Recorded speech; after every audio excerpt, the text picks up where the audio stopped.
किसान भाइयों नमस्कार। राहुल निरपुड़ा यूट्यूब व फेसबुक चैनल में आपका स्वागत है। किसान भाइयों देखो, आप सामने देख रहे हैं ये खेत है 0238 गन्ना वैरायटी का। और किसान भाइयों ये मैंने सुक्के की बुआई करी थी। इसमें अब जो हाल फिलहाल जो है मिट्टी चढ़ाने का कार्य हो रहा। बहुत से किसान भाइयों के कुछ सवाल थे और जो मैं करता हूँ अपने खेत में वो बताना चाह रहा। देखो किसान भाइयों, ये जैसे मैंने सुक्के का खेत बोया था और बोने के बाद मैंने हल्की हल्की मिट्टी कर दी थी संकड़ के द्वारा। इसमें आप सामने देख रहे जर्मिनेशन जो है 90 से 100% है इसमें। इतना अच्छा जमाव इस खेत में आया, बहुत ही अच्छा जमाव आया। और फिर मैंने जो है ठीक 20 दिन बाद फिर दूसरा पानी दे दिया था। इस विधि को जो है आप सर्दियों में ही अपनाओ, गर्मी में ना अपनाओ। गर्मी में क्योंकि जल्दी नमी खत्म हो जा। फिर किसान भाइयों मैंने इसमें जो है एक खुदाई करवाई थी, बैती कर दी थी लेजर के द्वारा। और फिर मैंने इसमें खुदाई करवाई। खुदाई करवाने के बाद मैंने इसे फिर ऐसे ही बाग छोड़ दिया था एक बार। फिर पानी दिया। पानी में जो है मैंने एक ज़बरदस्त डोज दी थी।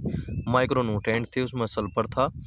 और जी उसमें जो है आपका रिजेंट अल्ट्रा थी। ठीक है जी किसान भाइयों, एक जबरदस्त, और थायोफिनेट मिथाइल भी था उसमें। एक ज़बरदस्त डोज हो गई थी। अब जो हाल फिलहाल जो है हमारा मिट्टी चढ़ाने का कार्य का जो मैं कर रहा था, अब भी यही विचार था कि मगर इसमें जो है एक ज़बरदस्त डोज दे दूँ जिसमें जो है डीएपी का उपयोग करूँ। मैंने बुआई में न तो डीएपी गिरी थी न ही दवाई गिरी थी।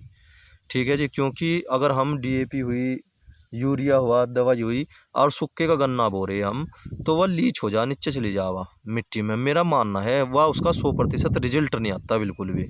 उसका कम आवे, 40% 30% ही आवे। और आप सब जानते हो अब जो दवाई जो है बहुत ज़्यादा महंगी आती है बाज़ार में, देखो आप बहुत महंगी आ रही। इसीलिए अगर उसका सही उपयोग करा जाए तो हमें रिजल्ट अच्छा मिलेगा। अब जो आप देखो किसान भाइयों, मैंने अब जिसमें एक पहली स्प्रे लगाई थी उसमें जो है मैंने इमामेक्टिन ली थी, थायो लैम्डा लिया था। और जी रिजेंट एससी फॉर्म में ली थी। और जी आपकी सीरा सागी ली थी, सीरा सागी वाले साल्ट लिए थे जिसमें फिप्रोनिल था और इमीडा था। उसका रिजल्ट देखो आप किसान भाइयों कि कम से भी कम 1 फुट गन्ना जो है ये इसकी जो पत्ती है वे बदगी।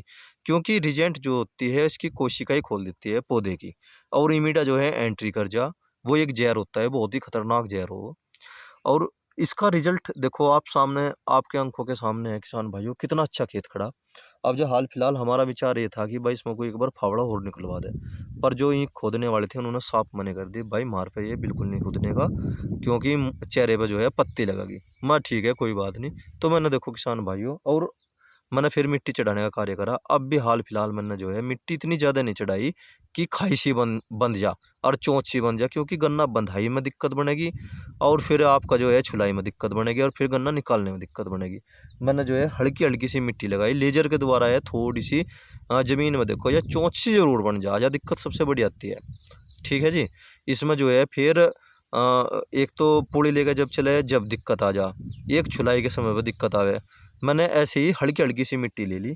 अब जब मैंने इसमें कुछ भी नहीं डाला डाई यूरिया, क्योंकि मुझे अब जो है कम से भी कम इसमें जो है 5 दिन 10 दिन की धूप लगवानी खूब बढ़िया। अजब एक हल्का सा सोखा सा लग जाओगा जब जाके इसमें पानी दूंगा, उस टाइम पर जो है मेरी मेहनत बढ़ेगी बहुत ज़्यादा, दुगनी के 3 गुनी 4 गुनी मेहनत होगी। देखो किसान भाइयों, अब जो मैं इसमें डाई यूरिया माइक्रो न्यूट्रेंट एक डोज और लगाऊंगा और एक पौधे के इसके बराबर बराबर खूड खूड गिरूंगा। ठीक है जी, जैसे आप देख रहे। और जैसे ही मैं खूड खूड गिरूंगा उसमें डीएपी भी होगी। यह जो मिट्टी है या अपने आप नीचे आ जाओगी।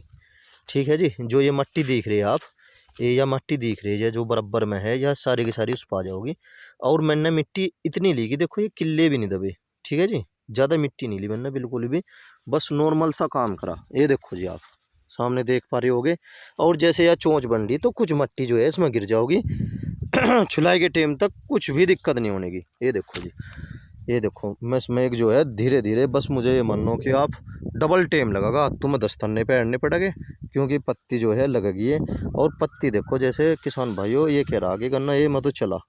ये देखो कितना बढ़िया चल रहा, छोटी छोटी पत्ती हो रही। यह डोज थोड़ी सी महंगी पड़ी, बहुत सारे किसान भाइयों के मैसेज आए, फ़ोन भी आए, भाई इतनी ज़बरदस्त डोज, भाई समय की ज़रूरत थी या मुझे लगानी पड़ी। क्योंकि मैंने जो है ये कहा था कि खर्चा कम करो। किसान भाइयों खर्चा तो कम कर लगे कोई दिक्कत नहीं, पर हमें अपनी फसल भी तो बचानी। हाँ, जिसके ऊपर हम पूरी साल है। ये देखो जी आप पत्ती की पत्ती टकरा रही एक एक दूसरे से देखो, क्योंकि एक तो इसमें मैंने डोज ज़बरदस्त दी थी। और अब जो एक डोज में जो मैं दूंगा किसान भाइयों, उसमें लठदार जरूर लगाऊंगा। लठदार का रिजल्ट बहुत ही बढ़िया है, पिछले 3-4 साल से मैं देख रहा। वो भी प्रोडक्ट बहुत ही बढ़िया काम करे। और इसमें जो है एक रेन स्टार मिलाने की कोशिश करूँगा या फोर पीडो की थोड़ी सी शिकायत मिली, रेन स्टार की शिकायत नहीं मिल रही बिल्कुल भी। इसीलिए किसान भाइयों मैं रेन स्टार पे ज़्यादा विश्वास करता हूँ। 1 पेट्टी 2 पेट्टी हर साल मंगवा लूँ और वह स्टेम पे लगा दूँ मैं। और इसमें फिर जो है पानी लगे ला रहे 2 दूंगा, 1 ना देकर 2 दूंगा। ठीक है जी। ये भी जब मैं इस बात का ध्यान रखें, जब भी हम अपने खेत में डबल डोज दे तो पानी जो है एक ठंडा पानी दे, एक हल्का पानी दे। ठीक है जी। जय किसान।